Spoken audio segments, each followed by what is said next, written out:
She inspired 3 of the most famous songs. There are several anecdotes going back to the 1950s that belong in rock and roll legend. These anecdotes depict the insane escapades that rockers would get up to, and many famous songs that we all know and love have fascinating backstories. In the case of 3 of the 20th century's most successful songs, we can credit one lady for influencing these songs. Pattie Boyd was the inspiration for some of the world's most renowned songs, and here's her tale. Who is she? Pattie Boyd is a stunning model and photographer who rose to prominence as one of the world's top models in the 1960s. Boyd, who was born in England, made friends with some of the world's most renowned rock performers. She was these men's inspiration, and we can thank her for some of the greatest songs. According to Harper's Bazaar, she stood at the nexus of fashion, rock and roll, art, and stardom, and influenced the British female fashion of the period. In demand. Boyd was a prominent model during the 1960s, appearing in British Vogue, French Elle, and Vanity Fair.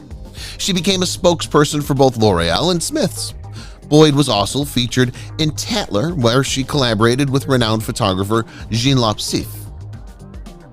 A style icon. Boyd's style became an inspiration for young ladies all around Britain, as is typically the case with top models. Their purpose is to seem childishly youthful and naively innocent, and it requires more skill to figure out that look than those early would-be sophisticates ever thought of. Mary Quant remarked of the style in 1966. Her famous man. Boyd met George Harrison while she was at the height of her stardom. At the time, his band, the Beatles, were at the top of the charts and were sweeping the globe in a phenomenon known as Beatlemania. She initially met Harrison in 1964 when the Beatles were shooting A Hard Day's Night. They clicked right away and felt they had a future together. What she thought. Boyd characterized their meeting as an accidental one after she was cast as a schoolgirl fan in the Beatles film. On first impressions, John looked more cynical and aggressive than the others, she said in her book. Ringo was the most lovable, Paul was adorable, and George, with his velvet brown eyes and rich chestnut hair, was the most attractive guy I'd ever seen. A hasty relationship. Boyd and Harrison's relationship had a swift beginning as they quickly became close to each other. In her memoir, Boyd vividly recounted the electrifying feeling of being near him, noting that he jokingly proposed almost immediately. Their connection deepened, leading to marriage 2 years later. On January 21, 1966, when Boyd was 21 and Harrison was 22. Getting close. Because Harrison and Clapton were spending so much time together, it seemed logical that Boyd would as well. She was astonished to see that his onstage character was very different from his everyday manner. When I met him, he didn't act like a rock star, she said. He was unusually shy and reserved. She stated that she appreciated the fact that he paid attention to her. How she felt. It was hard not to feel charmed when I caught Eric Clapton glancing at me, or when he decided to sit next to me, Boyd said at the time. He complimented my outfit and the food I had prepared, and he said things he knew would make me chuckle. All of these were activities George no longer did. She inspired him. Clapton then revealed that he had composed a song about her. We met discreetly in a flat in South Kensington, she said. He pressed the record button, cranked up the volume, and played me the most beautiful, poignant music I'd ever heard. What was the title of the song? It was Layla, about a guy who falls madly in love with a lady who loves him but is inaccessible, Boyd said. He showed it to me 2 or 3 times, all the while studying my face for my response. My initial reaction was, oh God, everyone's going to figure out this is about me. She grew concerned.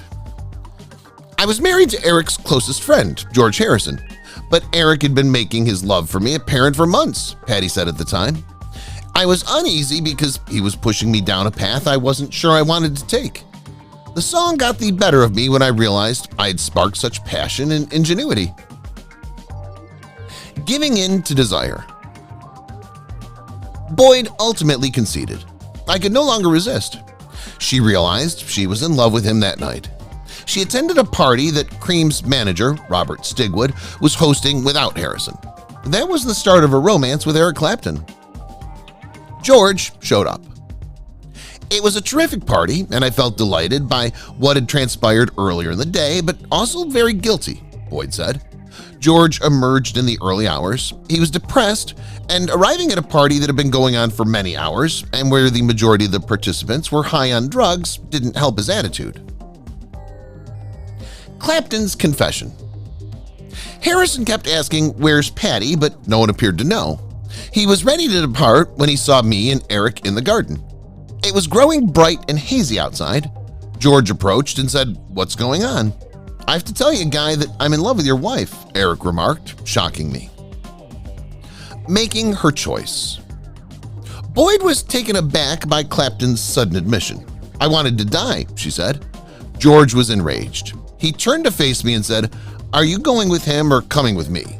That evening, she chose to return home with her spouse. Clapton, on the other hand, had made it very clear that he desired Boyd. Standing by Harrison. Boyd opted not to leave Harrison, despite Clapton's emotional revelation. As a result, Clapton turned to narcotics for solace. During that period, he believed he spent roughly $16,000 per week on heroin. He also retreated from public life, spending most of his time alone on his Surrey estate. He also ceased performing often. The thing about that type of addiction that's fairly interesting, on reflection, is that I always believed I'm managing this. Clapton told NPR in 2007, "I'll be okay. I have the option to quit at any moment. I don't really want to quit now." Fortunately for him, by 1974, Boyd had finally chosen to leave Harrison, and she and Clapton, now drug-free, began living together. Her second wedding. Clapton and Boyd married in 1979. Although she didn't have much success with their second marriage, Clapton was also an alcoholic throughout the bulk of their marriage, which drove her to start drinking excessively as well. Clapton, unfortunately, was also disloyal to her. By 1989, the couple had divorced. The fact that she was unable to bear children was a feature of her marriages. "I believed that automatically when I grew up and got married, I'd have children," she told the Daily Mail in 2018. "Unfortunately, that didn't happen for me. I simply felt that was appropriate for a lady. When that didn't happen, I became concerned and pondered why." She tried IVF procedures when she was with Clapton, but they didn't work for her. Once you come to grips with the idea that it's not going to happen to you, it takes a while to get a handle on reality and bite your lip, she said of the trauma. Something about her. Boyd was the subject of many songs, including Layla. Harrison penned the song Something in 1969, 3 years into their marriage, as a dedication to her. "George informed me matter-of-factly that he had written it for me," she said. "I thought it was lovely, and it turned out to be his most popular song, with over 150 cover versions. I was taking so long and I was stressing about my hair, my clothing, everything," Boyd added. "And when I walked downstairs, I expected Clapton to scold me, but he said, 'Listen to this.' He wasn't angry at her. He simply wanted her to hear. In the time it took me to get dressed, he had penned Wonderful Tonight," she added. Reflecting on her marriages. Boyd came out about how she felt through her weddings to two of the world's most renowned rock artists in 2008. She told The Observer, "I think both the guys I married were so unfaithful and hurtful because they were so well liked. With Eric and George, it was simply because they had ladies telling them how amazing they were all the time," Boyd added. "Women make the mistake of mistaking sex for love. Men may be a little more distant about it. I'd say I had the most passion and chemistry with George of my life." Boyd said that she thought she had given too much of herself to both George and Eric. "I believe I was a romantic inspiration to Eric and George because I devoted all I had to them both at the expense of myself," she stated. "I was always there for them, which is what I believe a muse is. You live your life for someone else." Third time's the charm. Boyd met property developer Rod Weston in 1991. They'd been in a long-term relationship for years before deciding to marry in 2015. "It's approaching our silver anniversary, so we figured we'd best get on with it," Weston remarked of their marriage. In 1998, Eric Clapton, then 53, met Malia McHenry, then 22. They dated discreetly for a year before going public with their love in 1999. They were married in 2002 and have 3 children together. He had an affair with model Lori Del Santo before marrying McHenry and while still with Boyd.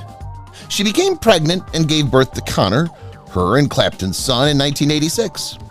Connor died in 1991 after falling out of an open bedroom window on the 53rd level of their apartment building. The song she wrote for him. Clapton was distraught when he lost his young son, and he ended up penning Tears in Heaven for him. Clapton said in an interview with 60 Minutes that he saw his son the day before the incident. "When he was born, I was drinking, and he was actually the main reason I went back to treatment because I genuinely did love this baby," he said.